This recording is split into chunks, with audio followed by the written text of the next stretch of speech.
our first segment for today. It's about the secrets of the Egyptian pyramids. We'll also try to shed light on how can we maintain our cultural heritage and retrieve our smuggled antiquities. And to shed more light on this issue, I'm delighted to be joined here in the studio with author in Egyptology and historian, Mr. Bassam Shamaa. Good morning. Good morning to you, Malik. Good morning, sir. Sir, how do you assess the current or the status quo of our cultural heritage? Okay, probably if we are looking at 2015, 2016, we will find that this is a year which the ancient Egyptian antiquities passed through very hard times. You can even call it the dark times of the Egyptological path, if you like. We've been suffering lately from lots of humiliations, lots of sales. We had the famous Sikhemka, which was the whole world was talking about, and now where is Sikhemka? Nobody knows. And we were talking a few days ago about what happened at the pyramids area. Yes. We are talking about, one, the most important archaeological site in the world. Two, this is a site that is Egyptian, and I'm saying Egyptian, and the world should recognize this. This is not an international human heritage. Because I know this is one of the words which has been repeated in the last, I don't know, 20, 30, 50 years, and people are repeating it. Yes, we are humans, and we are sharing our culture with people with great respect to everybody who loves our culture. But if I say that this pyramid was built by humanity of the world, then I'm including enemies of Egypt and ancient Egyptian civilization. Yes, there are enemies of ancient Egyptian civilization, whether they were Egyptians or non-Egyptians. A guy who is trying to sell or trying to mock somebody even, this is not considered to be one of the grandsons of this culture. Of course, we all kind of studied, saw, viewed, watched, criticized what happened at the pyramids in the last few days. Yes. This is not the first case. This case has been happening, and I remember when I was young, there was a guy who brought a Swiss group in one draw, and he was cutting for $5 a piece. Now, we didn't see this guy cutting. But probably the youth who made that kind of adventure, I thank them. I know some people will say, oh, they are directing people towards, if you didn't know that there were pyramid blocks kind of sold and stuff. Well, no, I would like to thank them, because they threw a stone into a stagnant canal, on a stagnant lake. Yeah, maybe they exaggerated a little bit when they said that the guy kind of destroyed or cut or ruined the block. Probably he went around, he brought a block from the debris, but the debris is a pyramid. See, this is important. Whatever is around the pyramid and it's a debris on the floor, this is pyramid. Those huge blocks that you saw and you still see, they are blocks of the pyramids or the outer casing of the pyramids in some cases, like in the third pyramid where the case took place. These pengram blocks, huge pengrams that you saw the guys walking around, or if you like the limestone ones, they are the debris which fell off the pyramid all through its history. So yes, it is pyramid. Now, is there a lack of, what is the problem? Is it the security? Is it the people who are responsible for the security of the place? Definitely. Is it the Minister of Antiquities? Definitely another time. Yes, there are responsible people for this area. This is the most important area in the world in the history. Sir, do you find exaggeration from the foreign media? Are they aiming is there a plot to tarnish Egypt's image? Okay, so I'm one of the best people that you can talk about conspiracy theory to me, because I'm a believer that it's not a conspiracy theory. I believe it's a conspiracy fact, not a theory. Theory was like in the old days. Now I'm saying it's a conspiracy fact. So yes, I do believe in the conspiracy fact. I do believe that there are people who are trying to drag the beautiful cultural carpet from underneath our feet. Oh yes, of course. You must be like not with it, not to see that. But on the other hand, I tend not to always encourage the attacking of my enemies. Of course, I'm going to attack my enemies warlike and cultural-wise, of course. But to always blame my enemy that he or she is doing this to my culture, where are you? So now, every now and then, a kind of an alarm takes place. A kind of a wake-up call takes place. This is one of the wake-up calls. Now, I brought you some pictures Yes. to see more wake-up calls. So, and of course, this has been going for a while. You need to take action. Yes. That is what I'm trying to say. You need to take action. So, First picture I brought you is the falcon. Now, we start with this because the falcon in ancient Egypt is the most liked character in ancient Egypt. Horus or Her in hieroglyphs, Hor in Coptic Christian, Horus in Greek. Right? So, first of all, Ministry of Education. Yes. You need to educate our kids and our children, our beautiful people, the hieroglyphic naming of our ancient Egyptians. Ramesses, thank you. Ramesu, hieroglyphs. So I need, if I was not the person to talk hieroglyphs, if I was not the person who's going to pronounce the names of my grandpas and grandmas in a correct manner, who's going to do it? What? Champollion, with all respect to his work, could not kind of, if you like, recite hieroglyphs the way you can. so do you think we have teachers who can teach the students this? Of course, my I dear. think Of course. The other day, some years ago, Minister of Education came, Bassam, we have 7 years. I said, the lecture will be how to write hieroglyphs. Oh, Mr. Bassam, they are 7 years of age. I said, how to write hieroglyphs? Watch. We got papers. The best thing to tell a kid, draw, right? Remember these days? Yeah, get some colors, some graphics, I don't know what, and draw a tree. Well, come and draw a falcon. Come and draw an owl, letter M. Draw a face, hair, face. And in 2 days, some of which were trying to write their names in hieroglyphs, 7 years and 8 years of age, yes. Yes, it needs a move. Here, now, take a very close look at this. Now, Horus, the falcon that I showed you, yes. is not in Egypt. The falcon that I showed you is on sale on the internet by a guy called Gabriel van der Voort, his address and his mobile number and the time that you should call him in after 4 o'clock is in the hands of our authorities. I delivered it by my own hand to the highest authority in this country. Last August. Gabriel van der Voort is in California, in Glendale. And I've been to Glendale. I lecture there. And I said to our ambassador, and I'm saying to our respectable ambassador, and our ambassador in the great deal of the UNESCO, which I'm now becoming a true non-believer in, this UNESCO thing. Yes. Where is the UNESCO? All the Egyptian monuments, oh, thank you very much. But where is the move? Why did we sign this agreement in the 1970s? So, this statue is on sale. Now, here is the other point. It's not the original one? It's original? Yes, with certificate of authenticity.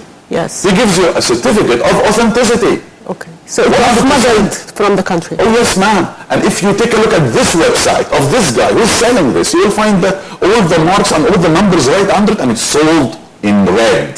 So now it's sold. You cannot buy it, unfortunately. You cannot buy that money kind of lemon because it's sold for $300 or $280. So where are you? Why cannot you? Well, you have to move your scepter a little bit. You know the scepter? That royalty would put it in hand. You have the scepter in your hand as Egypt. So you have to show it. This is the most amazing man of ancient Egypt. This is the statue of the most important guy, I'm telling you this, in the history of over 2,000 years of ancient Egypt, if you like. Here is Hem-Iuno. His statue is in the Museum of Hildesheim in Germany. Not in Berlin, not right beside Nefertiti.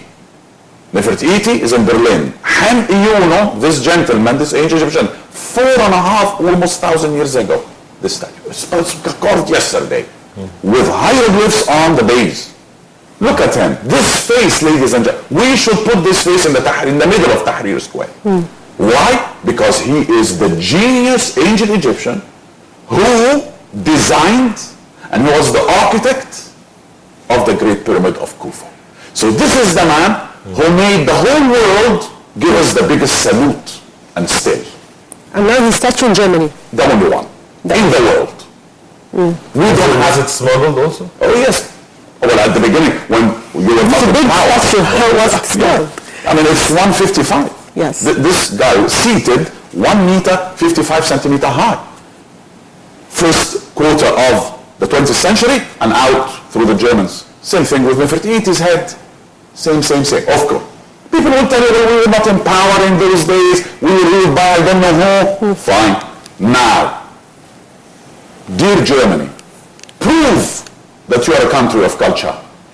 We want Hem Iyun. We say Hem Iyun on one hand, Nefertiti on the other hand. If you ask me, I'll take Hem Iyun. You're going to tell me about Nefertiti. She's beautiful. I said, we have more than one Nefertiti in the Egyptian Museum here. But we have only one Hem Iyun in the world, which is in Hildesheim. Look at this. This is our Ramesses II obelisk in Paris. Yes. Place de la Concorde in Paris, La Belle Paris. The French. Oh, the French mania. Well, prove that you are a country of culture and freedom and democracy. And go and save the whales and the dolphins and the crocodiles. And also save our monuments. Look at the obelisk. It is fractured. And the report, the French report of this fracture is saying clearly that the French are responsible for it. Let's take a look at the other ones. And when we sent one of our, this one, look at this beautiful Islamic artifact. Where is this? This is in the Islamic Art Museum in Al-Quds Al-Sharif, a museum which is built by the Zionists. So this piece of art is in the hands of the Zionists. Now, as we speak, I saw this, I visited this museum in 2013 when I went to Al-Quds. And I'm not going to tell you about the Museum of Israel. That's another thing. Look, Alain Robert, an adventurer called the Spider-Man. He likes to climb skyscrapers. He likes to climb Eiffel Towers. He would like to climb our obelisk in Place de la Concorde in Paris. So what does he do? He comes, he jumps, he puts his feet inside our hieroglyphs. How humiliating is this? Where are the authorities in France? Where is the UNESCO? Where is our Minister of Antiquities? That happened in the 1990s. So I'm not calling upon one person. I'm not calling upon the minister. No, I'm not going to personalize this. I'm talking about a scheme. I'm talking about a phenomenon. Now, this guy went all the way up and he stood right over the benben. Benben in hieroglyphic is the pyramidion at the top. And he puts his hand up there, showing victory. Showing victory over who? I don't understand. Now, so you fracture the obelisk by your own confession. So you think that they are not respected, these monuments? Smuggled and not respected at the same time. And I think they are not respecting because two things. Because they are not respecting. And two, because they are not finding anything from our side. Where is our ambassador in this case? At that time. Yes. I'm saying. Now, we request an apology, an official apology from France. And an official apology from England. From what they did and what they smuggled from. And now, our monuments sold via net. I.e., while you are seated on this, you can, with your own mobile, order an ancient Egyptian artifact. Sir, as we speak now, if you want, put your credit card number, and it's hold your horses, and it is home delivery. Yes, our monuments sold home delivery. Well, why don't you add a couple of milkshakes and French fries by the side? You need to be strong. You are Egypt. You need to ask, to recommend, to go out to the UN, and to make it political. Oh yes, to make it political. You know who retrieved their obelisk? Ethiopia. Ethiopia. When Mussolini took the obelisk of Aksum 1700 years ago, that is the age, with over 180 tons obelisk in Ethiopia, Ethiopian obelisk of Aksum, A-X-U-M, a famous history, a famous culture. Respected. They could put it in Italy for years. Ethiopians were asking for years. So did they go to international arbitration? Or they made it big. They made it big. And in the days of Haile Selassie and all those guys. And at the end of the day, they took it back and now it's in Ethiopia. Ethiopia brought back its obelisk. Look at him. Now, look at also the fractures. Very obvious. And if you look carefully... This is the one in Paris, right? This is the one in Paris. This report was saying, that the French were saying during the transportation and during this and during that. Now, don't forget that this is not far away from the Seine River. Now, there is kind of wind that comes up. So this wind, with this direction, can also help in the erosion of some parts of it. It's in the middle of a square, so they're talking about also pollution. What I'm trying to say this, what I'm trying to convey here is we are always blaming ourselves and whipping our backs that we do not take good care of our monuments. Yes, that's a fact, and we cannot be talking to a better person to prove that than myself, right? But at the same time, I'm going to say the other also is not respecting my monuments. What is this? And don't come up and tell me, oh, they take very good care of our monuments, Bassam. Well, take a look at this. Now, this is a coin, ancient coin, in the British Museum. This is one that I would need it back to Egypt. I would need it to be back to Egypt, this coin. Why? Because it is showing Cleopatra the 7th. Her real features, right? See? How beautiful is that? So many people will say, this is Cleopatra?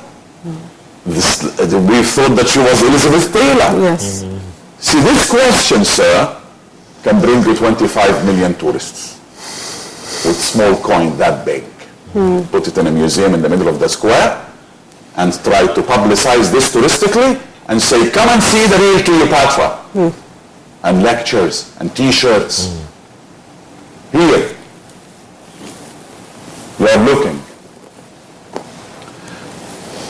Things that when we look at in our, the respect of places, look at this. On your left-hand side, we have the cat deity, the famous ancient Egyptian cat deity.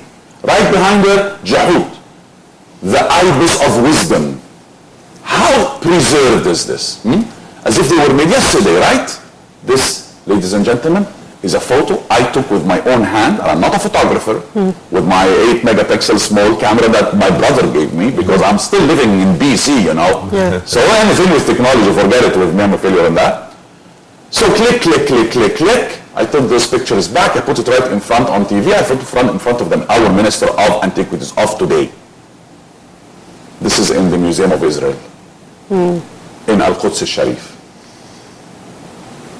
2014, I'm launching a campaign showing the Egyptians our monuments in the Museum of Israel in Al-Quds al-Sharif.